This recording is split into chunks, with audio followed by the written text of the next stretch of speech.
这回得去吗？回不去了，这边空中还被推了一下，不过1换1，1换2，1换3，那这样子的话 ，A 点应该是过了。 됐고요. 근데 그 와중에 킬 하나. 체력 35. 이거 너무 급했어요. 탑이 안 맞아서 아키텍트가 뒤로 질풍참을 쓰는. 伤害直接拉满，这边阿克直接把刀收掉一个 marble， 而且这边的米少也阵亡了。是的。哦呦，再一刀 ，Architect triple kill。 트로피 잡혔고요. 네, 프로필. 트로피. 그리고 부착까지. 그러니까 머리 위에 얹어로 모자 씌워주는 것처럼. 네.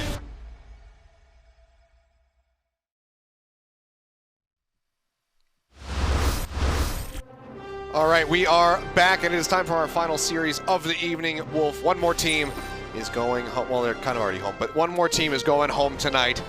Either the Hangzhou Spark or the Seoul Dynasty. These guys playing to get out of the play-ins and into the playoffs proper, going forward into that double elimination semi-final bracket.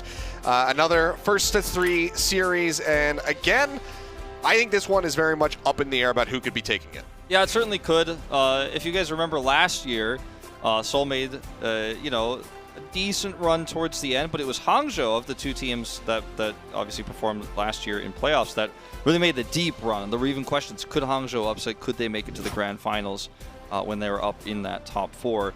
They didn't make it at the end of the day, but they had a really surprising run. You know, despite being a middle, like I'd say just above middle team at the end of the regular season last year, they made it to that top 4 spot, and this year, you know, they might surprise us again. This time they might push us to unexpected results. But in this series, I don't really want to call a favorite, Achilles. I don't actually want to say that. I think either of these teams could walk away with a victory here, and it could even be one-sided either way. It really just depends on how these 2 teams show up today, because they're wildly inconsistent this year in terms of their performances. Yes, that is absolutely correct. But yeah, they're both seeking stability. Have been looking a little bit better as of late, at least for the side of the Hangzhou Spark. But let's go ahead and take a look at the starting 6 for the Seoul Dynasty and see what we're working with today. Yeah, taking a look at our starting 6, I don't think you'll be too surprised, esports fans at home. Prophet and Fitz, okay, on the starting lineup. Then you've got Gesture and Marvel, so the lineup we've been seeing mostly towards the end of things. And then Toby and Creative. So it is going to be Creative on the flex support role here. Toby over Slime. Not a huge shocker in recent matches. One thing that you and I have been really critical about with this lineup is Prophet and Fitz together, because it doesn't always work out with the Sombra. Sometimes Prophet has to play hit scan when Fitz is the better hit scan player, because Fitz is the better Sombra player. So neither player playing exactly perfectly what they're best at, and because Ashe Sombra has been pretty prevalent, I do worry about Seoul Dynasty on that regard. Because if you look at the other side of things, we look at the other starting 6, the Hangzhou Spark starting 6, you take a look at their DPS lineup, it's pretty formidable in terms of the Sombra Ashe, right? You've got, well, it is. Actually, it's Adora today. I didn't even know that. I didn't. Well, surprise. I was about to say, well, actually, there's a little bit of an alteration. So Adora will be coming in over Godsby. So you're not going to be having that stock standard Ashe player that you would come to anticipate. Yeah, it's a little bit different. On the lineup here.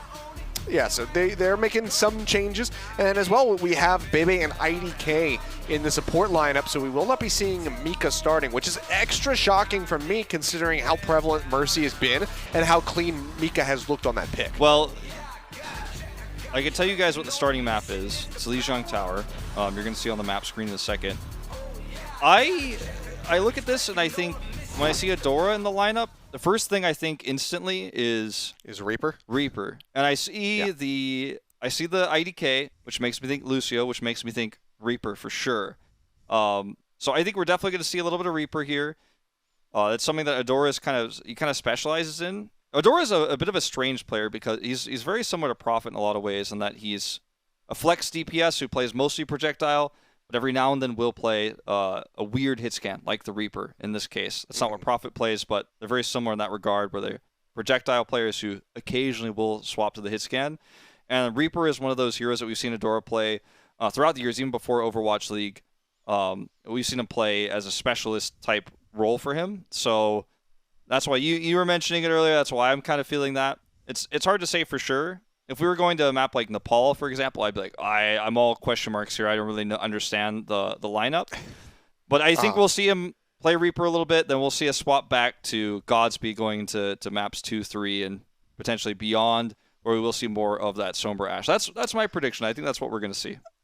I mean, quite possibly. I mean, you gotta think back to when these guys played against each other. I think it was the last time they played against each other, and Adora came in on Eichenwald and absolutely mentally boomed the Seoul Dynasty by just spawn camping them with his Reaper. That's when we saw the real problems in the lineup for the Seoul Dynasty, the weaknesses that are there with Prophet having to play the McCree so that they could still have the Sombra in from Fitz, and things just weren't really meshing as nearly as well as they would like.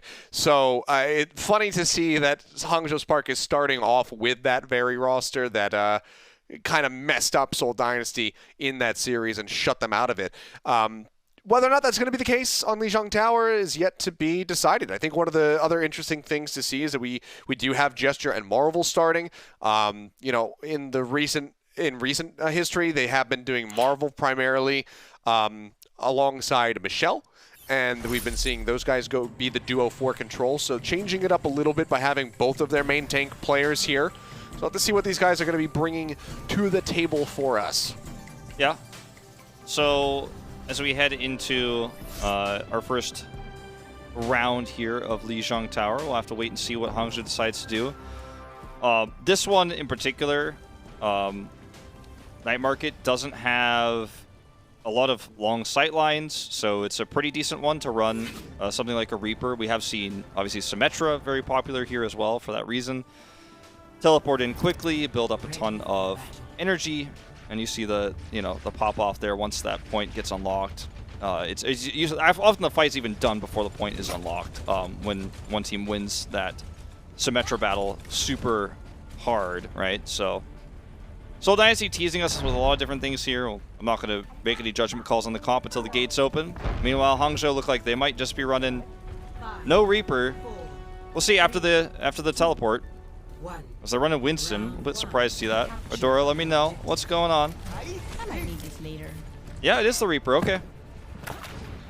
And Seoul, it's Hog Diva with Pharah. So very unique here. Very strong, actually, though, against the Reaper, I feel. Not a lot of ways to deal with the Pharah. Yeah, pull coming through. QQ just looking to mitigate with the defense matrix there. They look for a boop off the side of the map. Can't quite find that one. Sleep Dart not going to connect. Prophet right up close and personal. Falls down below half HP as Gesture takes a breather over on the other side of things. Tries to go for the hook, but will get hacked before he can connect that one onto Architect. As the TP comes out from Adora. Moving up. Hack greets him from Fitz. Gushue bionated. Focus fire does fall. See the Sleep Dart there on a Gesture, just going to be taking a nice little nap, and Adora cannot try to go for that kill. Even if he didn't have Prophet hovering above him, finishing off that Roadhog by yourself, not really something that's going to be possible. Good boop off the side of the map now, looking for the shot. Point blank, really great little volley there from Prophet. Lines up onto IDK to finish him off. Hangzhou Spark ticking up above 30% here as the flip comes through to the Seoul Dynasty. This is when you see a big problem for Hangzhou Spark, right? They were clearly planning on running Reaper all along. And it's so obvious to us, I think it was obvious to Seoul. They build a counter comp, right, for the Reaper and the Sphara. Adora, does he swap to McCree like you'd expect? No, because he's not a hit scan player. He just plays Reaper. So he actually plays Tracer now, a hero that's in his hero pool. But it's not great against what Seoul Dynasty is doing at all. You know, Roadhog's not going to mind the Tracer at all. Diva's going to be fine. And then you've got two DPSs that are very strong against Tracer as well. And suddenly Hangzhou Spark look like they've kind of hero pooled their way out of this one, you know? I mean, they're in a bad spot here. Well, Gesture already finds a pick up there on the Baby. Now IDK going to be on the barrage. Finds QOQ, finishes off the Baby Diva as well. As it's a nice little 2-ult combo coming in for the Seoul Dynasties to go ahead and maintain control of this point. Now in the lead, getting ready to crest past 50%. Hangzhou Spark, they're building up their ultimates nicely. They almost have 5 ready to go. But can they execute on it is the question. A lot of this is going to depend on Architect's EMP. You can see he's on the hunt right now. He's looking for his angle. Fitz might even get the better one. He might get his first. There it is. They get the hack here onto the whole hog. They take him down. EMP comes out from Fitz, as you say, manages to find 4. And Toby pushes down to get the res on a Gesture, bringing that hog back into the fight. 70% now on the board for the Seoul Dynasty as the self-destruct from Marvel doesn't manage to find anything, but he safely gets back into the Mac. They finish off QOQ. Toby going aggressive with that Mercy, gets the headshot from the pistol to get rid of the Baby Diva. Shui finds one with the Primal Rage, now going to be looking for a little bit more. Sound barrier in with the EMP, comes through from the Hangzhou Spark, and that will be enough to win the fight. They had to invest a lot of stuff though, but neither team really has any ults to work with here, so this isn't necessarily a terrible situation for the Hangzhou Seoul Spark. Dynasty had to use a lot too, and this is one of those moments for Hangzhou Spark though, where you're like, okay, all we've got a pulse bomb here, but it's not really safe to try to get a backline pick here onto creative, so the pulse doesn't feel amazing. You know, there's no Winston diving in that you're going to be trying to stick to. And now how do you deal with Prophet, you know? QOQ is just going to have to stick to him like glue. So far, he did a good job of mitigating that damage. Yeah, or just maybe kill everybody around Prophet. maybe that's going to be the strategy here. Bionade onto the tanks on the side of the Hangzhou Spark, but will be safe and popped back up steadily as they try to get IDK towards another sound barrier here. You look tired. Nano boost ready, sleep dart onto Jester, he'll get woken up. Prophet, nano boosted, pushes forward, the barrage comes out, Gushue cannot get out of the line of sight in time. Gets melted as Prophet finds a double kill. Now it's just sending those rockets straight into the back of QOQ's mech. Finishes him off, the pulse bomb will get Jester, but Hangzhou Spark need a lot more than that if they want to hold on to the point as they get ready to take the lead here. IDK now eliminated, Marvel finding the kill, QOQ finished off and the flip comes through. They need to buy time Seoul for that Dynasty EMP somehow. in control of the point, but that self-destruct is almost up from Marvel as well. He can buy a lot of time, a lot of space on this point by himself. EMP comes out, manages to find 3. Fitz, however, does survive, has an EMP of his own online now. The Jester falls low, hacked out, trying to be kept alive. EMP strikes, it's a solo onto QOQ, but the follow-up is there as they finish him off very quickly thereafter. Prophet jumps back away from the ledge, spots out Adora yet again, just trying to get some rockets nailed onto that Tracer, which he does do.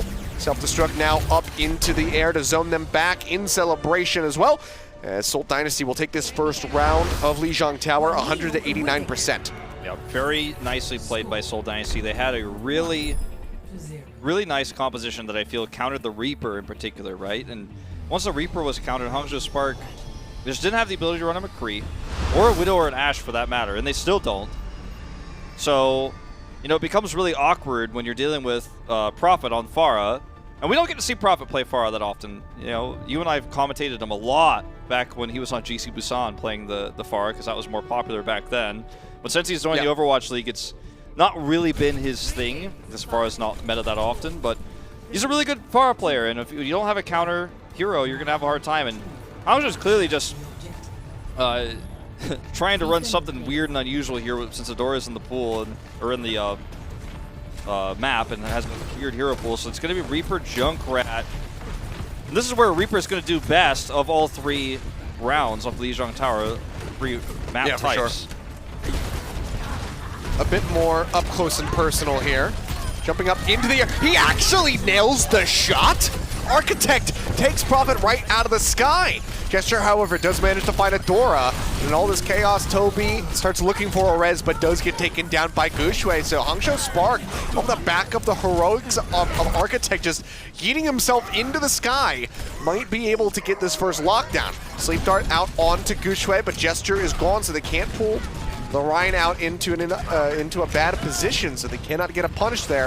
As Hangzhou Spark looks for this first cap. Hasn't come in yet, Seoul Dynasty still playing up, and now Creative is going to be gone. Architect trying to retreat, dances around the rockets, takes a little bit of extra damage. Bounces yet another bomb there onto Prophet to keep him stay back. Res comes out, Reptire coming through, runs it outside, up the wall, looking for a target. Would love to get that Mercy. You can see them playing quite far away from it, and Prophet will actually just go ahead and direct hit the tire in mid-air. I mean, that one down, but in all the chaos, Hangzhou Spark is on the board, by the way. Yeah, Hangzhou gets in. I mean, the tire doesn't get a kill, but it pulls the attention away for so long, too, while Seoul is trying to regroup. Seoul does have an EMP here, and before IDK is ready for the sound barriers, so this should be their fight to lose if they can get that initiation. You can see the translocator's already out for Fitz as he tries to wrap around. Flux is looking good. Toby slammed back down to the ground, not going to be able to stay alive. The EMP comes out from Fitz, but it's a major overcommitment from what we can tell thus far. Marvel now going to be demeched. It's just Jester left alive, and even then has barely any HP. Rolls his way back into the spawn room. And yeah, not going to be able to get anything for that It one. was Hangzhou really- Spark still maintaining control. Really poor timing there on the execution of that, where they wanted to EMP barrage, but the barrage came first, and obviously QOQ already set up the fight in their favor with his gravitic flux, so Seoul Dynasty just getting a little bit desperate, but now they're not going to have a chance, you know, with the ultimates they have here to take the fight they wanted. This is where it gets really tough as Seoul Dynasty to try to get onto the point. Deadeye out, just zoning them back, looks for the hit. Doesn't get the kill onto Creative, but now has him zoned way away from the rest of the team. Sees how low he is, so it's just pressing forward. And with Architect collapsing, they do get that kill. Sound Barrier Shield expiring from the side of the Hangzhou Spark. Prophet going to be sent off the side of the map.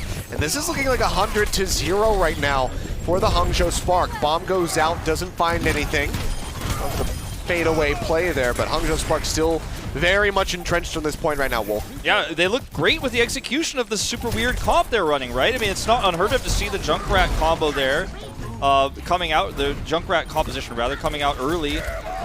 Something like this. Nice flank shatter. Yeah, Shatter dropped in. Marvel nano boosted, trying to stay alive on the point. The pin coming in, taking him lower and lower. Fitz will find one as Architect does fall. And Matrix is out from Bebe. Now the Flux coming through from QOQ as well. They push out, get the pocket healing rolling in onto Prophet. Accretion. And the primary fire will take him down. A 1-for-2 as a respawn start to come in for the Hangzhou Spark, and now a hack out onto IDK. This whole Dynasty fight tooth and nail to try to stay in this fight. The res comes through, putting Prophet back up onto the mid-ground, hovering outside.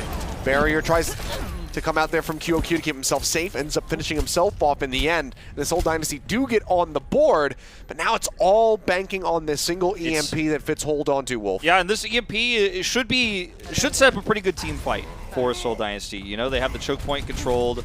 They're not going to fight there, though. I think it's too risky.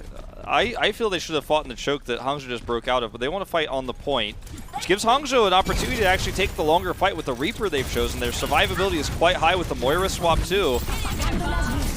Jumps up over the top of everybody. The EMP comes in, manages to catch 3, and the bomb will manage to finish off Adora, but Prophet was going to fall as that pulse bomb comes out from Architect as well.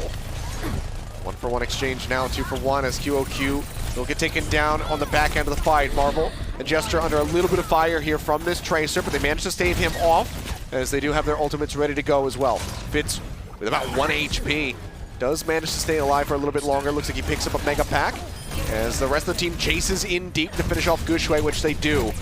Gesture sees how many people are over towards the spawn of the Hangzhou Spark and nopes the hell out of there. But Seoul Dynasty now at 60%. Yeah, might and be the able to close this out. The comp that Hangzhou swapped to was really good at countering that one EMP fight, but it's not really good at winning anything else now. Seoul Dynasty have a nano boost. They have the ability to really give Gesture almost immortality. They go for Marvel, though. Yeah, Adora taken down. Gushue gets the kill onto Creative as the Sound Barrier shields will go ahead and dwindle away from the Hangzhou Spark. They still look to try to get the closeout on this point. QOQ desuited, finished off by Marvel. Now chases over, looking for IDK. Sees Architect as well, keeps them zoned back. Point still very much in their control as the Coalescence will roll. Marvel throws out the self-destruct up onto the high ground just to try to get back into the mech safely, which he is able to do. Bob's ready, chucks that one out, does Prophet, now looks to reroute, reapproach from a different angle so that he's not predictable. Bionade from Creative, finds Architect. 3-man EMP comes in from Fitz, finds Adora, Gushue, and QOQ. The damage, however, not quite there yet. They get rid of one as QOQ will be demeched. Primal Rage rolling from Gushue, looking for a target out on the walkway to send him off the side of the map, is unable to do so. Marvel going to be desuited and jumps off that side to try to go for the fast reset. Gushue gets Prophet, the res comes in, Fits back into the fight as Toby hovers in the air with the Valkyrie, but now Gesture is going to be gone and the res is unavailable. They do not have a tank in the fight right now. Toby dead on the exit, the flip comes in, the OT bleeds away. Hangzhou Spark do manage to take this second round, so one more to go to decide this all. Yeah, Adora really, obviously on the Reaper here, is going to have a lot of longevity when Seoul Dynasty can't get those pickoffs, can't get those kills.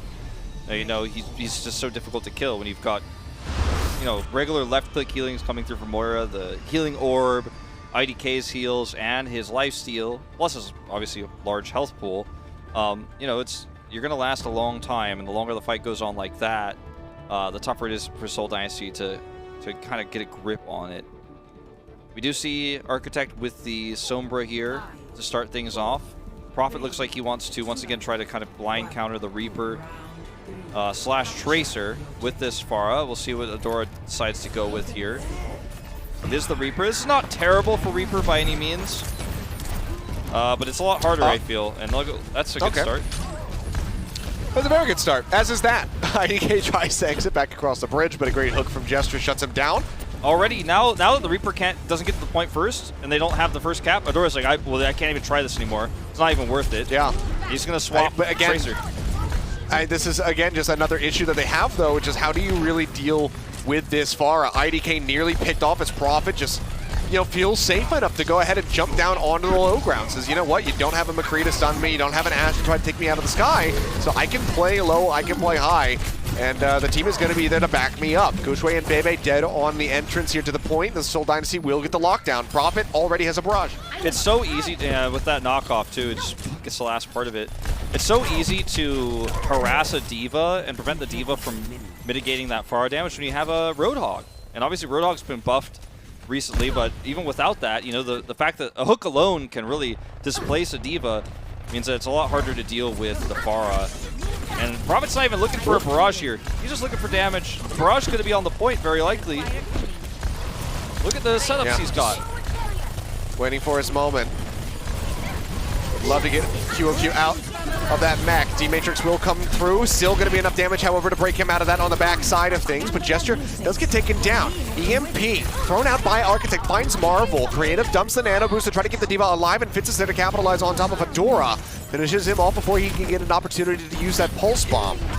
Hack out onto Marvel. They pop him out of the mech. Prophet is still just wreaking havoc, building up towards that next barrage. He's over 56% now at this point. As Hangzhou Spark still have not been able to take this point. As I say that, they do gain control of it, but it seems like it's not going to be for very long. Yeah. It's going to be a fast cap back because they just don't have longevity here. Adora tags, but gets pushed away here. They're even going to commit the self-destruct. They're that desperate to hold on to this. Yeah, not really in a good position on the point, though, so the flip comes quickly back through for the Seoul Dynasty. Rez now out onto Fitz, who's got the EMP. He instantly throws that one through. Manages to catch 3 members. The barrage layered in on top of that with the whole hog. So Seoul Dynasty kind of using everything in their arsenal to get this flip, get control back into their favor here. They've got to respect the Pharah. Like, Bebe has to swap over to Ana at least. Somebody has to do something. Architect even, you know, at his own history, I mean, he has played McCree like very rarely, but he has done it. But someone's going to have to deal with this, and D.Va alone just cannot do it. And every pro will tell you D.Va's a counter to Pharah, but alone, it's not enough to do the job here. You can mitigate the damage, you can harass the Pharah, but you can't consistently kill her with the comp they're running. Okay, well, EMP looking good here from the Hangzhou Spark. Catches 4 members, but so far no one dies on the side of the Seoul Dynasty. Bebe, in fact, is going to be the first one to fall. Gesture gets that melee hit combo in to take him down. QOQ knocked out, eliminated, and the Seoul Dynasty looking like they can take map 1 on a round 3 fairly convincingly. OT going to bleed away as Prophet throws out that final barrage. And Seoul Dynasty will, in fact, take map number 1. Lijiang Tower is theirs. That was a very well-coached map by Seoul Dynasty. As soon as they see Adora is in the lineup, you know, it's super easy to tell. They're very likely playing Reaper. You and I picked up on it right away, and so I think Seoul Dynasty I'm sure pretty much everybody did. Yeah, I'm pretty sure the Seoul Dynasty coaches are like, okay, we've dealt with this before. We've failed to deal with it before, whichever way you want to put it. But also we know Adora's history as a player. It's very easy to build a counter comp, and they did, and they used it very well. And you know Adora can't really swap to McCree. He can, but he's not great at it. He's uncomfortable on it.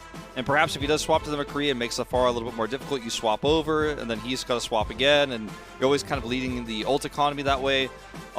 Very nice counter composition built for Seoul Dynasty. Hangzhou Spark don't have the ability to respond. They got called out on Adora's hero pool, and Seoul Dynasty take a very convincing win as a result. So great start for them. I think we will see a substitution going to the second map. I think Adora will get pulled out, and we'll see more of that Sombra Ashe. But I don't blame them for trying the Reaper strategy. It's very strong. But Seoul Dynasty, they're not going to fall for it twice. Very quick response. Very clean game. Yeah, I mean, you know, still did go to 3 rounds, so credit to the Spark to push it that far, but that 3rd round was just not close enough. The Pharah with that big of a skybox and the Hangzhou Spark just seemingly not finding a way to deal with it, it was a major detriment for them. We'll see if that's going to be the case as we move forward deeper into the series with the other maps that are going to be coming up, or if the Seoul Dynasty can just kind of take this one away pretty cleanly. Not going to hold my breath on either option there. We'll just have to wait and see what happens. We'll be back in a couple minutes with map number 2 to see if the Hangzhou Spark can tie up this set. So stay tuned, guys. We'll be right back.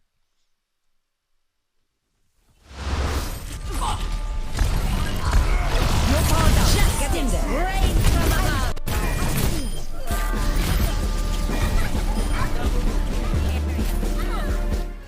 Coca-Cola is the official refreshment of the Overwatch League.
The Overwatch League is brought to you by Pringles Wavy, Big Crunch, Big Flavor.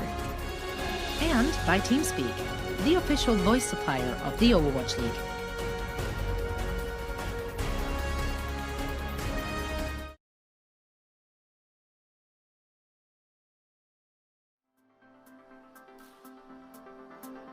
Alrighty, welcome back, ladies and gentlemen. Let's carry on with this final series of the evening. If you're just joining us, it is Seoul Dynasty 1-0 in the lead over the Hangzhou Spark.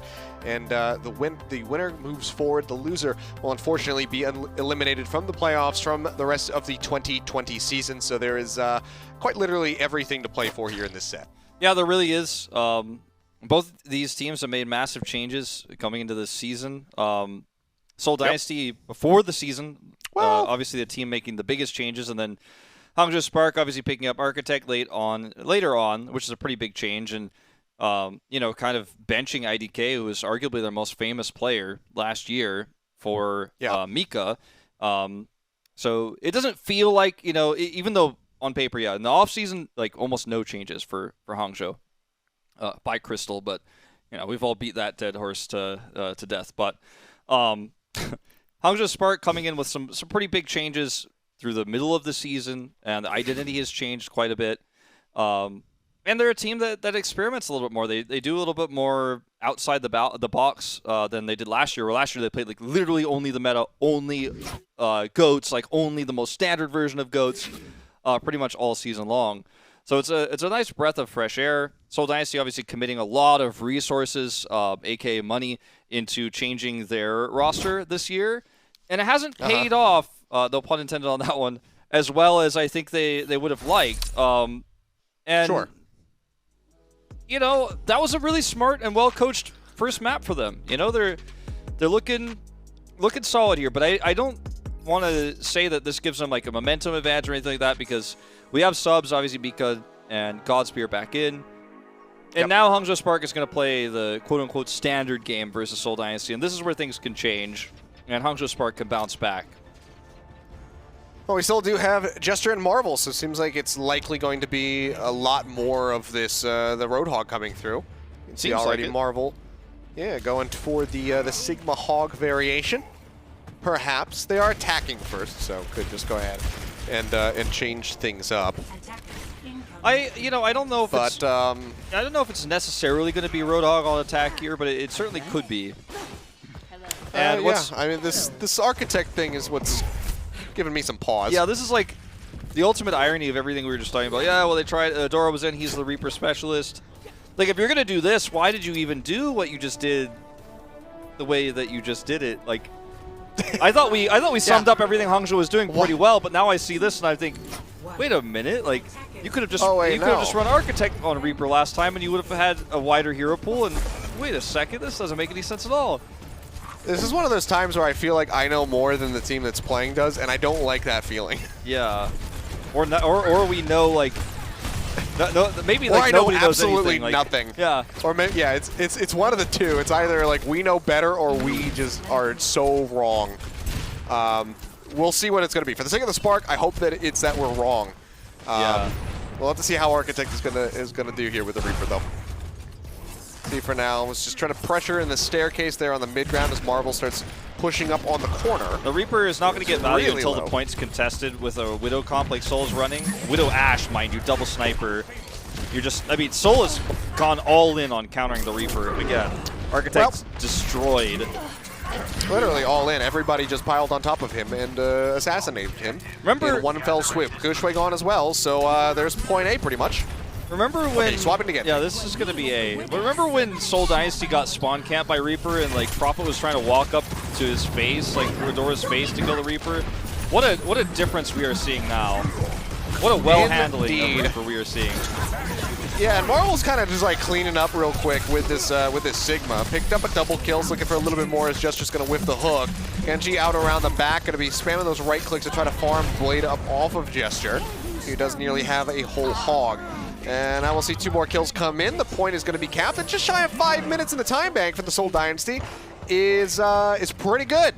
This is, yeah, this is very much a weird situation. Like, I don't like the Architect Genji pick here either, but I can see why you pick it, because you're trying to rush in. It's double sniper. It's very powerful against double sniper if you can get in the back line with Winston, Diva, and obviously these snipers don't have great peel. I mean, outside of the coach gun. I get it, but I think in the long term, it's not going to do you any favors. Like, it's going to be hard to Dragon Blade here. Yep. I mean, there's so much Flash of the bombs coming through as Dynamite onto Architect, goes ahead, finishes him off. A great accretion there from Marvel. Takes Gushue low, pulls him up into the air, drops him back down with a flux. Godspear, however, finds a headshot, gets to the Prophet. That alleviates a lot of pressure here for the rest of the Hangzhou Spark as they desperately try to stabilize. Guess you're going to be taking a quick little nap as everybody else tries to collapse in onto Marvel. Won't be able to find the kill onto him quite yet. Prophet going to be taken down yet again, though, this time by Gushue. Getting that melee hit to finish him off. So he knows his limits very well, as we would anticipate from Gushue, who's Winston God. Comes up with 2 kills in the back end while staying alive, and Hangzhou Spark have finally stopped this card. Well, we can call them Hangzhou Park after they get rid of Gushue and Mika, but they're still a Chinese team for now. Well, they have the high ground, they have a blade, and, you know, this infra site isn't, I mean, it's like, they're all there exactly where I thought they were. That's not the world's most effective infra site. Got him the vision of where Ash was standing, but he's still not able to get the kill. Back and play it out. Very aggressive. Marvel was on an island. No one else near him. So, I mean, Dragon Blade for just a single kill while the card gets inched forward a little bit here in the back line. Prophet is over onto his very famous Tracer. Yeah, I mean, you would almost think Architect was going to swap with how aggressive that Blade commitment was, but he doesn't. They still have the high ground committed to here, or rather controlled. Chester commits to trying to get that hook. Oh, great interrupt. Sleep Dart stops him from taking a breather, gets rid of the damage mitigation and the healing coming through, which makes him a prime target. Now they push forward, looking to get this around here onto Marvel. And yeah, Kinetic Grasp not going to do anything versus Gushui with that Tesla cannon, so they just go ahead and zap him to death. Well, right now... You watching any good TV shows lately? Oh my god, this is such a dull moment now in the series. Well, I mean, right now... Nothing's happening. Seoul is like... They're just running into a brick wall here. If Fitz can't win this duel against Godsby without flanking, or without Godsby making a mistake, so...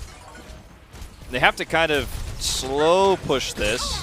Prophet's looking for a pulse. That wasn't it. Oh. Yeah, trying to get them all lined up. Doesn't quite work out for them. Godsby just lobbing in some dynamite, but doesn't find the connection for that either. Architect nearly with another blade. Just a shuriken away from having that as Prophet goes. He tries to go for another back cap. He's been doing this pretty consistently. It's going to be getting burned pretty low. Flux comes out solo onto Gushui, taken down in midair. Great shot from Jester. Go ahead and finish him off. Gets the hook in onto Mika, but they don't have the damage. There's a bit of an awkward angle to try to line that up. Does force the self-destruct here from QOQ, and Fitz gets a nice punish onto the Baby Diva to stop him from getting the remake. And now with Architect gone, the res already having been burned, it seems like the Seoul Dynasty should be able to push in here. As long as they can get these final few kills onto the tanks. Gushui rejoins down below half HP, now pops that Primal Rage. QOQ going to be demexed, so they don't have any mitigation here. Gushui is not going to be able to stop this, but a really great time by from the Hangzhou Spark. You think about that, was almost 5 minutes starting for the Seoul Dynasty, and now are down to 2:14. Well, Seoul Dynasty's strategy, you know, was actually they were not having success winning the sniper war, obviously at low ground. So they pulled everybody off low ground by sending Prophet to touch the cart. And, you know, we use the term back cap because sometimes that actually leads to a capture when someone goes to the cart alone like that. But he's not trying to steal the map away in this case. He's just trying to pull people down to contest. Because if they don't contest, then yeah, he does get the cap. So somebody's going to go off the high ground. And suddenly more players start touching the cart. And then Hangzhou loses high ground. And then it's a fair fight. And that's exactly what Seoul Dynasty was able to force with Prophet there. Woohoo! The stick! Very nice stick onto Godsby. Shuts him out. QOQ is going to be gone as well. Dragonblade comes in, but they don't have any way to mitigate the damage here for Architect. That D-Matrix is not in the fight any longer, so they can't keep him protected at all from any projectiles. Architect just gets ripped to shreds. I'm curious to see if he's going to stay with the Genji. It looks like he is. Okay, swaps over to the Tracer finally here on the final stretch of the cart moving up. Yep, Jester's just looking for a whole hog opportunity. He almost found himself able to get one in that choke on that stairwell. If he actually gets that at the right angle, he could kill both for basically free. Just going to burn this Matrix for now and try to push this cart in. Yeah. It's pushing the tanks away as well. Gushui pushes back up to recontest. Flux coming through from Marvel. Gets the catch onto Mika. Slams him back down. They get the finish with the Bob. It's a little bit of beyond the grave revenge here, but it's not enough to stop this cart. 49 seconds, though, remaining for the Seoul Dynasty is pretty good for the Hangzhou Spark, considering how things started with that point A defense. So for them to drain it down like this is still a good look. Yeah. I have to say the Hangzhou Spark's choices, you know, at the beginning were pretty odd, right? We saw the Reaper, and Seoul got a fast cap on A, great time bank, but they really just were not able to contest Godsby very well on B, and that's what forced them to do the Prophet quote-unquote back caps, right, where he's touching the cart and harassing it and forcing that high ground drop down. But it took Seoul a while to figure out that was their play. It took them a while to kind of sort that out, so the time bank was much significantly worse than it would have been, especially considering the C push was pretty quick as well for Seoul, pretty dominant with the Roadhog. So for Hangzhou right now, I think you're pretty frustrated because the two strategies you've kind of prepared and planned coaching-wise have just been shut down pretty handily by Seoul. And sure, you slow down the time bank, but you're like, ah, man, it feels like they're one step ahead of us with dealing with what we've prepared. And it puts you in a weird spot. And I like that they're going to go for the Ashe Sombra here because their best bet and their best success so far has been with that Ashe, right? When they had high ground advantage. So play standard. Go back to the old Hangzhou. Go back to 2019 Hangzhou. Just play the meta. That's what they're going to try here is Seoul Dynasty will blind Pharah. And unfortunately, they're not going to find the level of success they're hoping for this time. Very likely because there's not going to be a Reaper on the side of Seoul Dynasty, or rather on the side of Hangzhou to push. I mean, I think Hangzhou would love for there to be a Reaper on the side of the Seoul Dynasty, considering how it looked for them. Yeah. They'd be like, all right, great, we capped this in one push. Awesome. Well, Prophet's going to have a lot harder of a time here. But that's a great hook. Bit. Yeah, getting rid of QOQ's mech would do wonders for them. Just for getting chewed apart right now. Will be able to retreat safely, however. Gets the pull in on the Gushwang, finishes him off with a headshot. Gesture's Hog is be a pretty bit of insane. a slower moving one here. Dynamite going out, not going to get a connection. The pull in on the Godspeed. Doesn't find the follow-up blast that they want to finish off this Ashe. Bob nearly online here as well as Fitz dangerously low. Godspeed, you know, needs to get an angle here to deal with Prophet. So far, he's just not able to do so. Bob is tossed out, Jester falls low, Hacked can't take a breather, but will be able to survive. Can come back in now with a whole hog to try to break over the point. EMP comes out, however, does catch Jester as well as Marvel as he falls. They will push up into the staircase, both supports now going to be taken down. Jester trades one back, getting rid of that Sombra. Fitz, EMP online. Jester, he can stay alive.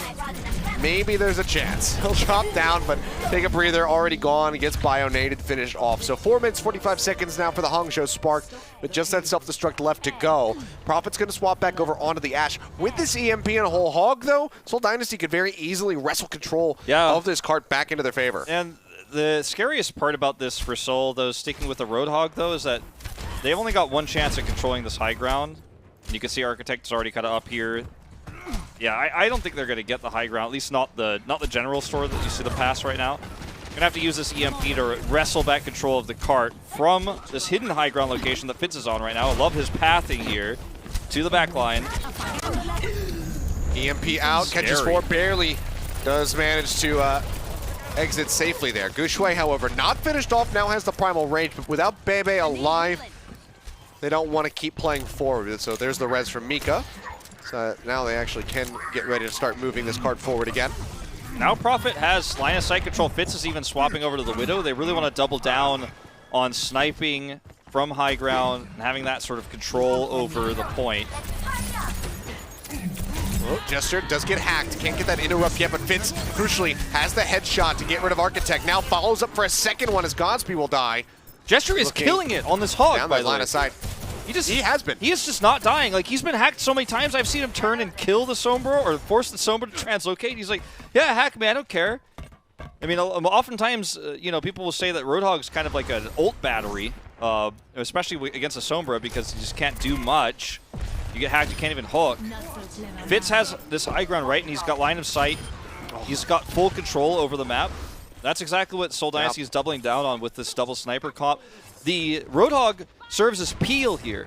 If the tanks come in and try to kill the snipers, Gesture's there to peel for that. And he's playing Roadhog like a main tank. I mean, he really is. Yep, there's the whole hog pushing you think you Gushwang can dive away. on me? Get out of here. Up over the rooftop, but he will go ahead, come straight back in with the Primal Rage rolling, but you can see the shotgun blast from Gesture just start ripping him apart. Down below half HP, needs to get topped up. QQ moves his way up onto the high ground. As Mika is hovering around with that Valkyrie indoors. Marvel, however, pushes in, throws out the accretion. Can't get the kill onto the Mercy, but they already found Godspeed. Hack comes out onto both of the tanks. Gesture bionated on top of that is that he does finally go down. You can see how much they have to commit just to get rid of that Roadhog. So they finally do clean him up. Bob now going to be charging in. An awkward position for him. Will be getting a little bit of damage here onto Marvel as he goes in for the Flux, but the Nano Boost means that he is going to stay safe. Great timing on that experimental barrier as well. Blocks the blast, keeps him alive as he looks for the follow-up shot onto Gushwang, but can't quite get as the bubble blocks his line of sight. Yeah. And, I mean, this is starting to get pretty dire for Hangzhou Spark. Like, this is starting to look, you know, like they need to either change their game plan or...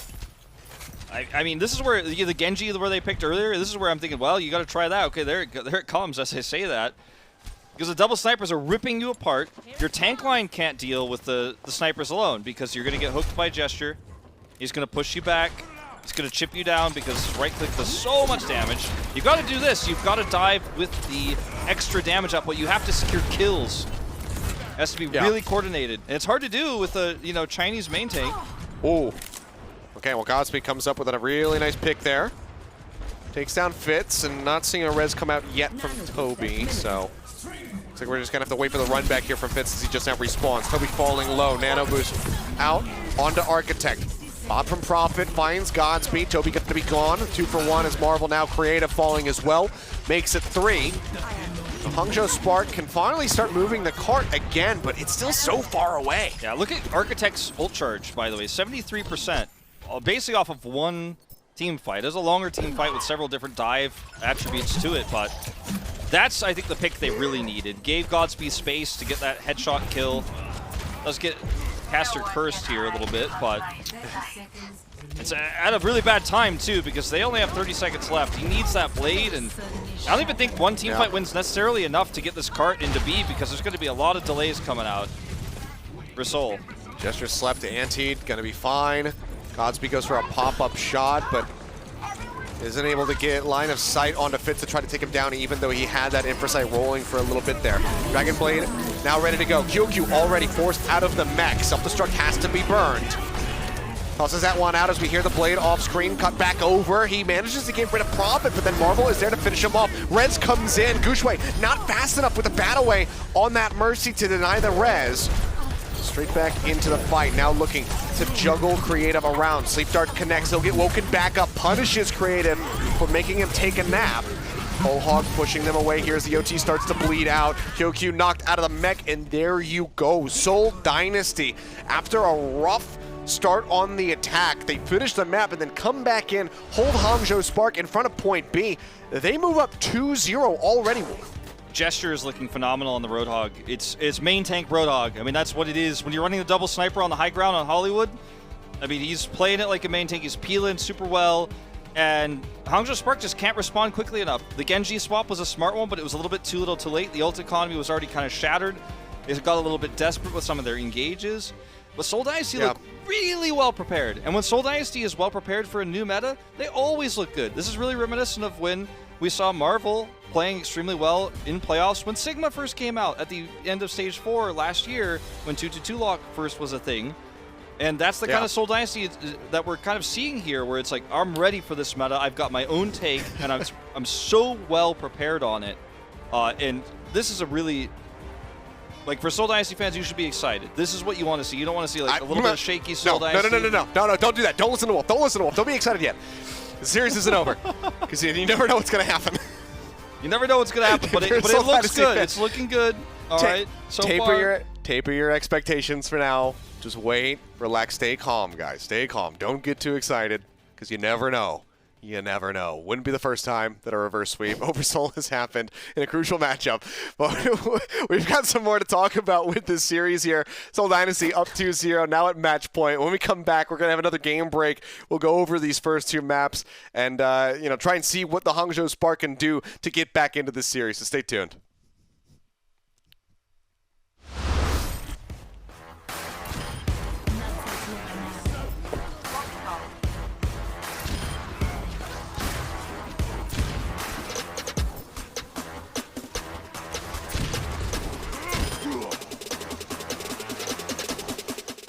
The Overwatch League is brought to you by HyperX. Unleash your style, unleash your fury with HyperX Fury Memory. And by Coca-Cola, the official refreshment of the Overwatch League.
Alrighty, and we are back. It is time for our game break presented by Cheez-It Grooves.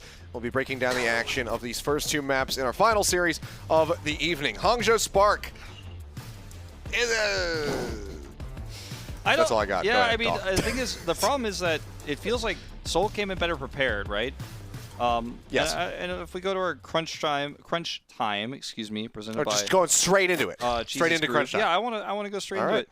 I think the big thing that is going on here is that Hangzhou Spark is prepared really well for the series, right? They put a Dora in. They wanted to run a Reaper comp. They tried to run a Reaper defense there on Hollywood, and it looked like, okay, look, no one's going to expect this. No one's really playing Reaper right now. Only we did a little bit recently, but we don't even do it that often. We've got a good strategy. It's worked well for us in the past, even against this specific team. And the difference is this is a different Seoul that's extremely well prepared, running double sniper, outranging the Reaper with Pharah, for example. And everything that Hangzhou prepared is getting almost hard countered, almost blind hard countered by Seoul Dynasty. So Hangzhou's plan and strategy they brought into this is off the cards. It's off the table. So then what are you trying to do? Seoul Dynasty is also running their own weird comp when it goes back to normalcy, when they're not running the Reaper. You've got this Roadhog Peel double sniper on high ground of Hollywood. How do you break that? You know, at first you're trying to just out-snipe. It's not working. You're trying to dive in with Winston D.Va. It's not working. You swap to Genji. It's difficult, but you finally get it to work, but it's just not. It's too little too late. And by that point, you're like, well, now what do I do? I'm down 0-2 in this series, and I'm going into Game 3. Their map choice, Temple of Anubis. I'll go ahead and spoil it. You pick that map, and you're thinking, well, we got to play to our strengths on the Genji, right? But I feel like Seoul's going to go, okay, so I expect Genji here. They might even, start off with the same sort of Roadhog comp, but maybe they've got a Junkrat on defense blindly on Anubis. I mean, everything that Hangzhou is doing is intelligent, right? It feels like they're thinking about what Seoul is doing and what's a good comp. But Seoul's like one step ahead. They're one move ahead of the chess game.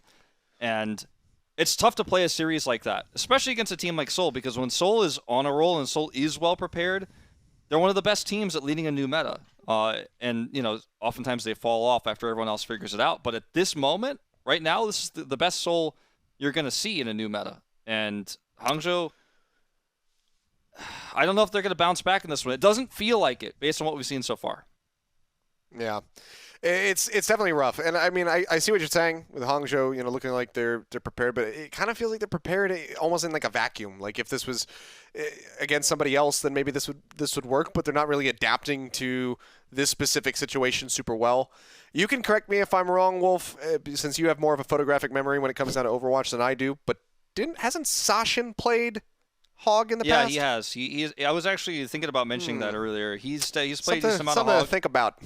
But I don't know. Think about Hangzhou. I don't know if Hangzhou's really ready to play the Roadhog mirror right now. And if you end up with the Roadhog mirror, that could be that's when things can get really crazy, because you're both chucking scraps at each other, and the kind of healing resources you need to put into a Roadhog to keep them alive, especially when there's bios out on the field. Like if the support line's not ready for that, then even though Sasha's a pretty good Roadhog player, he might just get totally dumped on because he's just trying to last minute sub in. When they haven't prepared that. I mean, I don't know for sure. I'm not in, the coaching comms, but I mean, it's a good thought, but I wonder if they haven't done it so far, will they be able to do that, now late in the series?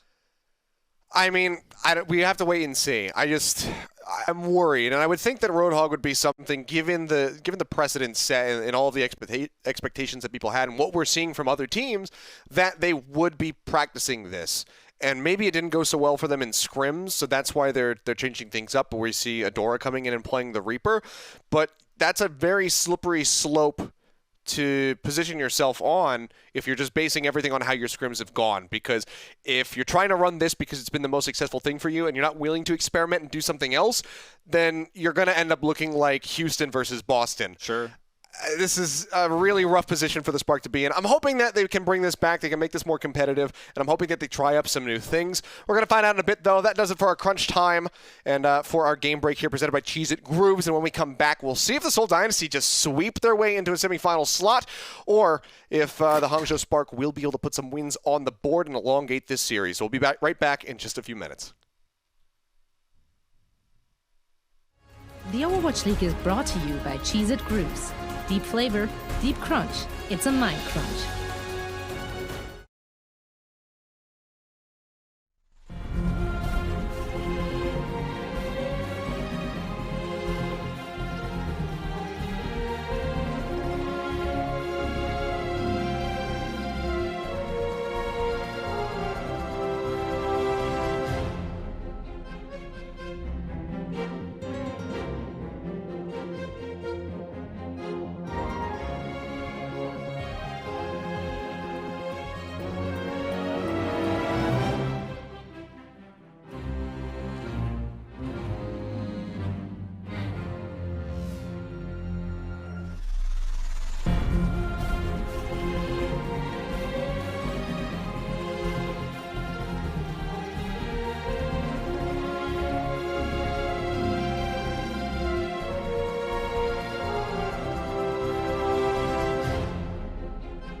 The Overwatch League is brought to you by T-Mobile. Switch today and rank up to America's largest 5G network, T-Mobile. And by State Farm. For auto, home, or renters insurance, like a good neighbor, State Farm is there. All right, we are back. It's time to see if the Seoul Dynasty can go ahead and clinch this 3-0 victory to launch themselves forward here in the playoffs and send the Hangzhou Spark packing. Hangzhou Spark now need to pull off a reverse sweep if they want to move forward, which is a very, very daunting task for them given how the first two maps have looked. Yeah, it is. It's going to be hard. I think everybody agrees. I've actually now seen tweets, talking about the Korean casters, what they're saying. It's just kind of all on the same page. Everybody is. The preparation that Hangzhou put into the series is just for the wrong type of comps. It's for the wrong type of play.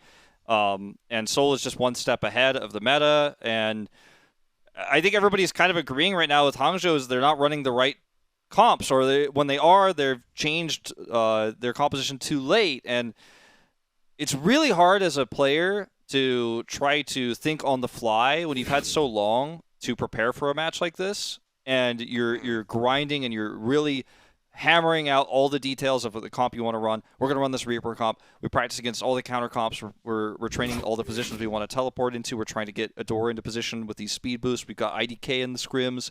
And then suddenly, that gets shut down. You're like, wow, all the hours I spent, all the time I prepared. And Seoul walks out of the gate with Pharah. Adora can't deal with the Pharah. And you're like, And it's just stuff like that. And now you're looking at the Roadhog Sigma, which is not the first time we've seen it, by the way, but it's perhaps in their scrims, there's just no data for that, right? Seoul's never played that before. Nobody's really played that before this week. So how do you prepare for that?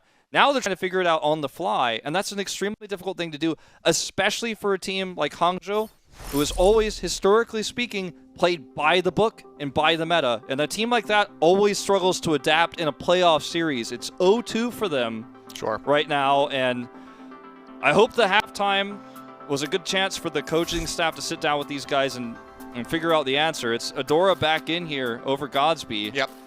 And IDK as well. If they pull out the Reaper here, I think the results are not necessarily going to be what they're hoping for. And it still just seems like such an odd decision to me. I mean, I get the Reaper on Temple of Anubis. That part makes sense, but not having the Ashe for the super long sightlines, that's the part that I question a bit more. But we'll see what these guys want to do. For now, we're seeing Sombra Tracer from the DPS duo of the Hangzhou Spark. So, wanting to play up close and personal and stray away from those long sightlines. Yeah, I mean, you would think that you have to have an Ashe here, right? I mean, what is the function of the Lucio even in this composition?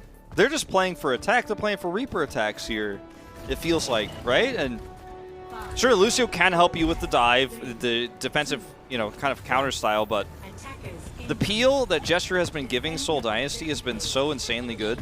They're going to scout. They see everything that's going on. Prophet's going to go swap. Very likely the Pharah. Yeah, actually, it's going to be Tracer this time. Oh, the chain in the way. Yeah, really, well, that and the bubble from Gushway places helps interrupt that. Yep.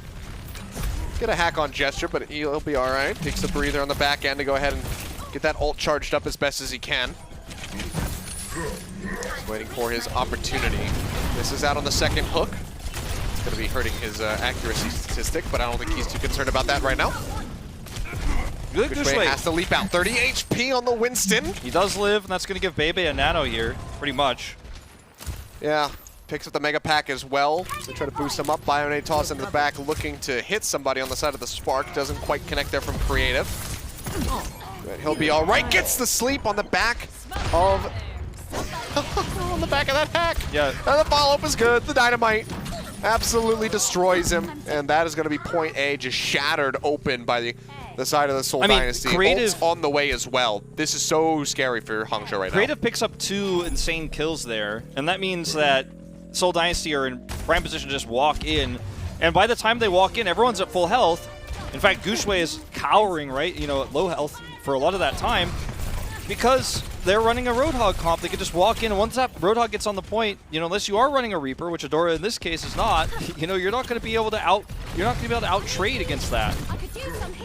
And if you had range damage, if you had the poke, maybe they'd be at half health when they reach the point. You'd have a better chance. Well, Toby going to be taking down the Bionade out on the Gushway. So will still fall, but it's at the cost of 2 on the side of the Seoul Dynasty. So we'll just go ahead, peel back and wait. They didn't commit any ultimates to this.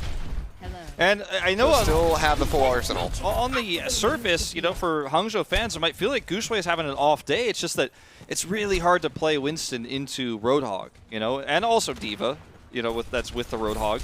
It's hard to do because you're always under threat of getting hooked, and everybody just focuses you down. You can get slept out of a hook, you know, for example, then you're just guaranteed dead. EMP comes through, Gesture going to fall over, Marvel as well, hacked. They don't have that damage mitigation. Pulse Bomb lobbed in by Prophet, doesn't manage to find anything. The res comes in from Gesture, so they still wanted to commit to the fight. Bomb will find Gushway, didn't quite explode fast enough to get QOQ at the same time. Scrappy fight here as Gesture's going to be slept out of that whole hog. Nano is committed to try to keep him alive.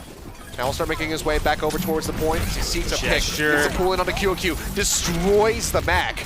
Has to drop down to the low ground, but actually is not able to do so and does get clipped by that self-destruct. So things starting to unravel a bit here for the Seoul Dynasty on this attack. I think they likely should just try to pull back and reset, but they still continue to press forward. Gushway trying to beat and batter them back with this Primal Rage. Makes his way in behind, pushing the DPS and support members forward into the rest of his squad, and it is fantastically done as Bebe scoops up 2 for himself. Prophet just going to find the baby Diva, but outside of that, he'll get taken down, and Hangzhou Spark maintain control point B. Yeah, it's insane how much how momentum-based the type of attack that Seoul Dynasty is running is. If you lose control for even 1 second, things just fall apart. Like you said, unravel is the best way to put it. That's what you said. And we're gonna see Toby swap over to Brigitte here, even just to give that extra armor to Prophet, but also to help stun up these flanking heroes that are harassing the backline of Creative, who's having a fantastic map, by the way, on this Ana. Allows you to get in here with the push. Uh-oh.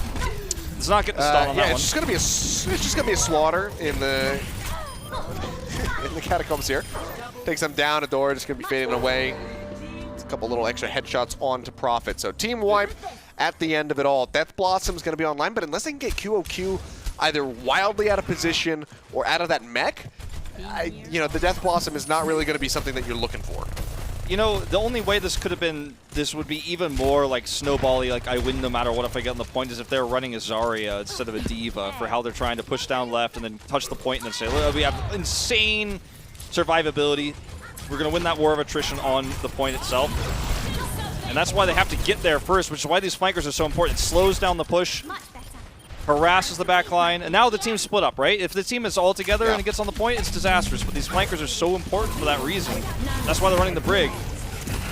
Nano's out onto Gushue. He's got another Primal Rage online in case he falls low. Sleep Dart connects, but he'll get woken up. And it's not looking great so far here for the Seoul Dynasty. The Cleaves coming in, takes down Toby.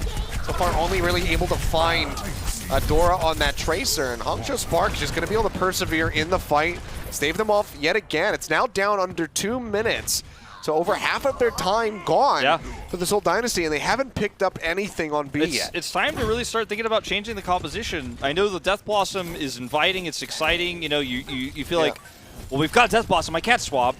A lot of people in this situation might feel that way, but Hangzhou Spark is like, they're out here ready to take a fight off the point.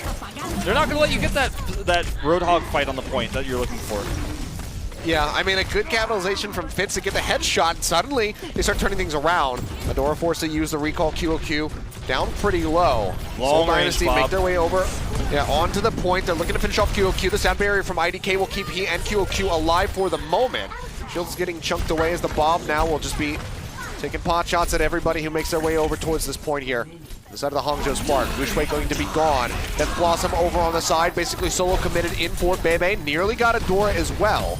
He stays alive for a little bit longer, but they finish off the D.Va, and they start ticking up.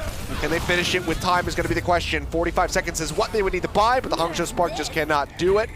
So Seoul Dynasty get the finish, but this is way better than it could have been for Hangzhou. Oh, definitely.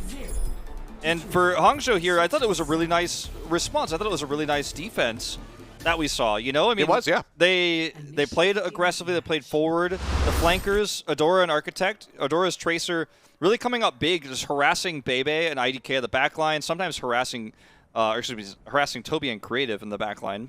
And sometimes we were seeing the the commitments of heavy flanks from Hangzhou themselves, not just the DPS line, to force Seoul Dynasty to take a fight off the point where they had respawn advantage, because the Seoul gets everybody on the point, which is what you saw there at the end.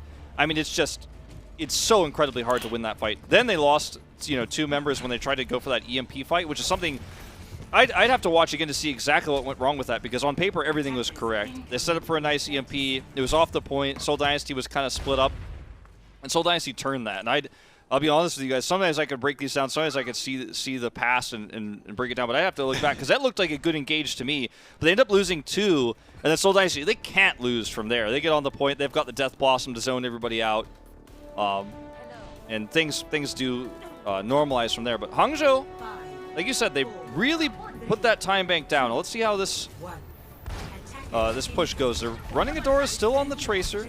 No Reaper attack here for A. Prophet expects the Reaper. He's got the Pharah out here and still strong against Tracer, so he's not going to regret this choice, at least not for now. Yeah, I mean, he's playing around the limitations of these players on the side of the Hangzhou Spark. I mean, the one thing that was actually threatening to his Pharah was Architect's Junkrat, which isn't going to find nearly as much success on Temple of Anubis as it did on Control Center. Good shots coming in onto Gushue. Architect already found out and eliminated by Gesture, means that much slower of an EMP build. So it's a solid start. We'll see how long they can keep this up for.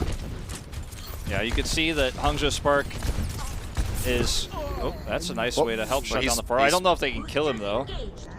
Well, they're pushing up top to try to do so, but he breaks away with a concussive blast. Barrage now going to be later to the barrier. Does not last long enough. A great push forward there from QOQ to, force Prophet to kind of kill himself off. But the damage is mostly done, and the res is going to be able to come through as they get the team wipe. So, that's the proper play from a D.Va player, but unfortunately it was far too late. Yeah. Meanwhile, Marvel is Johnny on the spot to keep Prophet alive, flies up with a D-Matrix, and there's just no follow-up. And yeah, I mean, Prophet does suicide, but the damage is already done.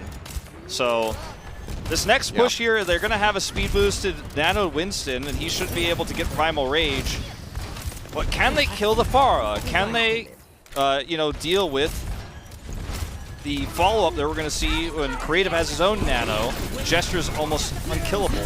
Nano's out already, Gushway's pushing in. But everybody's split. He's not getting the value that he wants. It doesn't really have anybody they can cleave down. Toby finishes off IDK. Another barrage from Prophet. I'm having deja vu. This is such a fast build for him. Gets rid of QOQ. That's crazy fast. Architect with this EMP. Can he get something done? You see the push around the side. Gushway's just got nowhere to go. The pull in onto a door. Gesture is so good at Hog. Yeah. It makes us wonder, you know, even before the buffs, like, should we have been seeing more of this from this guy? He should have just been running this. The only player in the league just running the Roadhog because he's just that good at it. Well, you know, it's weird. I wanted to talk about this further if we ended up being more meta, but I'll hold that thought. Prophet is just going behind enemy lines. Yep, getting up over the top. He's getting some splash damage in. Bebe is dead. This is the Prophet show now. I mean, they just don't have a counter to him. Architect gonna solo EMP for this? I don't think so. Look at Gesture 2, they're trapped between a rock and a hard place. It should not be happening. Rock and a hog, or a hog place at this point. All right, EMP does manage to find Gesture. They look for the follow-up hack. Can't quite get that. The pulse bomb takes him so low, but he takes a breather, and he is going to still be in the fight. So Seoul Dynasty not yet shut out of this, but it's a good start for the Hangzhou Spark. Now with Fitz gone, Gushway gets him with the Primal Rage. Creative out of it as well.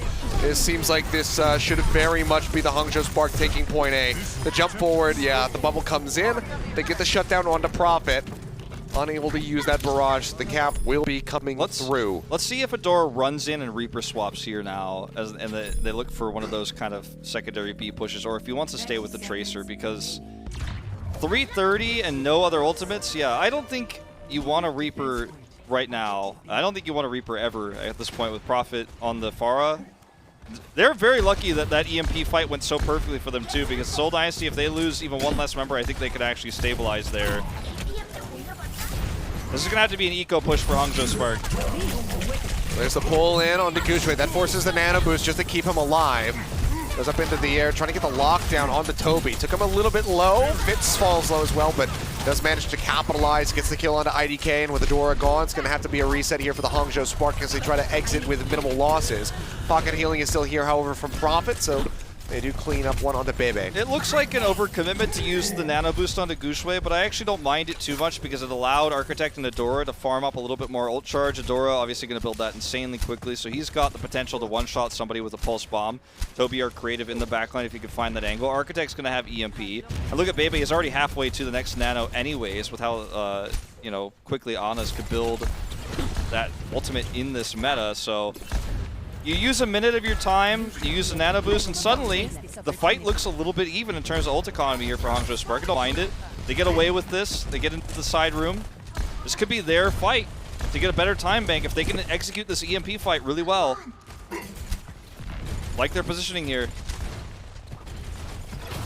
Architect going on the hunt. Sees the Pharmacy duo, gets the hack to start onto Gesture, and everybody focus fires in onto the Hog. They take him down. The barrage comes out. Sleep Dart will connect.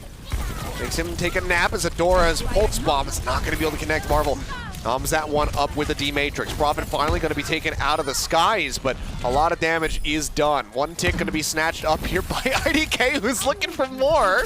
Almost gets to 2 before they finally get the hook in onto him. Cheeky little back caps coming in. I mean, it's a consolation prize, 26 seconds now. Yeah, it's a minute 20 left. It feels like a consolation prize because, you know, you don't have anything great for this next push. I mean, I suppose you still have the EMP, but I don't know, with how well Gesture's playing, but they had everything. They got the sleep on the Prophet, they got Gesture blown up instantly, and they still couldn't take the point. They still couldn't look for the EMP fight they wanted. Makes you wonder if, even with the ults they've caught online, if it's enough. I'm like, they don't have anything. I'm like, well, they have 6 ults, but they basically don't have anything. I don't know. They're struggling so hard to close the gap. Yeah, well, Prophet with a very nicely timed rocket will get rid of QOQ. Diving now into the back, looks to get rid of Bebe. One more will finish him off, and he has got the shot. Prophet just lining these up so cleanly. Looking fantastic on this far, and now looks for more. Direct hit in with the hook from Gesture means IDK is gone, and they are just getting bled dry right now. 30 seconds remaining for the Hangzhou Spark. They still have all of these ultimates, but they have to get onto the point. They have to utilize them. If they can get a cap, even in overtime, they will get another chance at extra innings. Yeah, this is it. Tournament life on the line here for Hangzhou Spark. Architect, he's way away from where he needs to be. He can't translocate at 122. That's not what that means. He has to walk into this EMP now. He can't translocate. Bebe's already dead. Wants to have the exit, but sound barrier way too late to try to keep Bebe alive. EMP out from Fitz Clips 2. Architect going to be taken down. Adora manages to find one, but no one is on the point. The hold is there. The sweep comes through. Seoul Dynasty cruise their way into the next round of the playoffs. A 3-0 sweep over the Hangzhou Spark, whose 2020 run does unfortunately end right here today.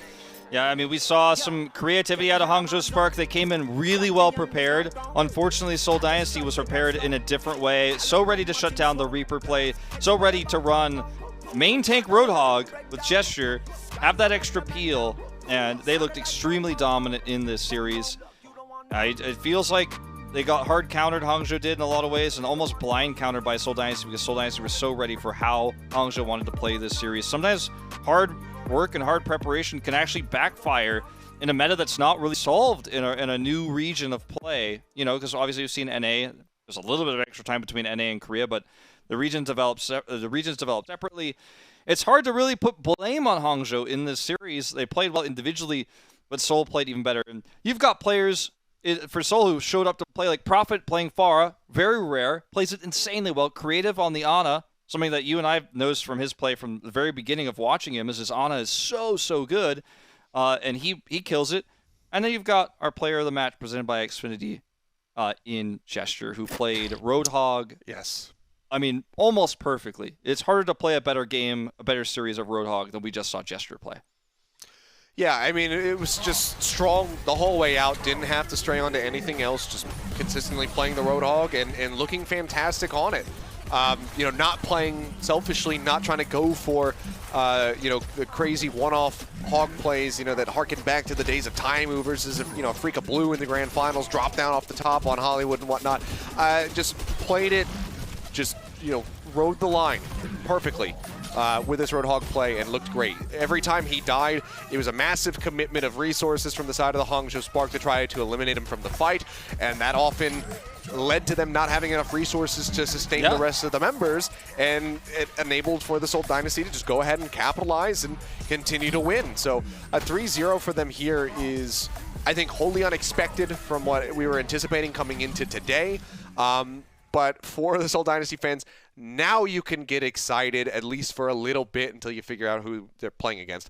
But now you can breathe that breath of fresh air because they take this 3-0 absolutely convincingly. And I think that if other teams don't have a Roadhog as well prepared as Gesture is for the Seoul Dynasty, I think that they should be very concerned. You know, I mean, if this ends up being the meta in Asia too, there's a lot of question marks for how the rest of this tournament's going to play out, because at least the Asia side of the bracket, because for example, Shanghai we've been touting as the best team, very strong team. We know Sombra's going to be in the meta, right? Got Lip, but you know, I mean, Fearless, Stand 1, not really known for their Roadhog. Void also, during the Roadhog era when Flex Tanks were playing Roadhog sometimes, he wasn't. So could actually change how the results of this side of the bracket go. Shanghai is probably feeling a little bit uncomfortable, like, wow, that was really well executed. If maybe Shanghai is practicing Roadhog, we don't know, but if they're not, they're probably looking and going, that's not what I want to see. You know, that's not how the meta I'm looking for. I mean, it's a good topic to bring up, actually. And I mean, we can assume that Shanghai and, you know, Guangzhou Charge as well are going to be doing their homework. They're going to be, you know, watching these series, been having practicing things with the Roadhog. I think that this could lead to some really extreme variations of the rosters, especially on the side of the Shanghai Dragons. I mean, you think about Ding. Ding is who you would want to be playing your Pharah. He's who you would want to be playing your Sombra. He's going to have to pick one of them. It's probably going to be him on Pharah and then Lip on Sombra. Maybe your tank line is Void on Diva, Geggery on Hog, or vice versa. You never know what the current meta in APAC is going to do to the lineup with the Shanghai Dragons. They might be rolling without that championship lineup. Yeah, I mean, we might even see, some old DPS players who were Hog specialists come back onto the role. Players like runaway players like Stitch would play a Hog. Hoxall would play a Hog, actually, quite a bit. Obviously, with Hotball on the roster, I don't think that's going to happen moving forward. But there's a lot of different things that can occur if this beta spreads like a virus, which it might. Between today and tomorrow, even, we could see some big changes. So I'm excited for what Seoul Dynasty is kind of. I feel like I don't want to say revolutionized or popularized, because I don't have all the scrim data. I don't know what everyone else is playing, but they're the first team to run it consistently through a series in our limited sample size that we have today. But I think it's really going to make people wonder and think about how they are playing the meta right now. I don't know if it's even going to necessarily involve a Pharah. It might be double sniper with Roadhog to peel like we saw on Hollywood, but people are definitely going to be looking at this in Asia and saying, maybe it's better than we saw in scrims. Just for example. I think people are really going to take this composition seriously. Yeah, perhaps. Well, regardless of opponent, I'm really excited to see if that Pharah continues to be in the meta. The potential of Prophet going up against the likes of Ding or even Nero if we have him back in for the Guangzhou Charge. So either way, I think the matches on the horizon are going to be absolutely phenomenal. This does it for us here today. But man, 2 crazy series, one for maybe reasons that we weren't anticipating. So, getting that 3-0. Unfortunately for the Hangzhou Spark, that is it for them for 2020. We'll see, those guys back again in 2021 and see what they can get done. But now it's all eyes on the rest of the squads here in the APAC region over in North America to try and figure out who is going to be making their way into that final grand finals bracket, the 2 teams from each region coming together, clashing, and seeing who will be able to come out on top for the 2020 championship. That does it for Wolf and I here this evening, though we'll be back tomorrow, same place, same time, for some more Overwatch League action. So make sure you guys are able to tune in yet again, because if tonight was any indication, the matches are going to be even more impressive, even more high stakes tomorrow evening.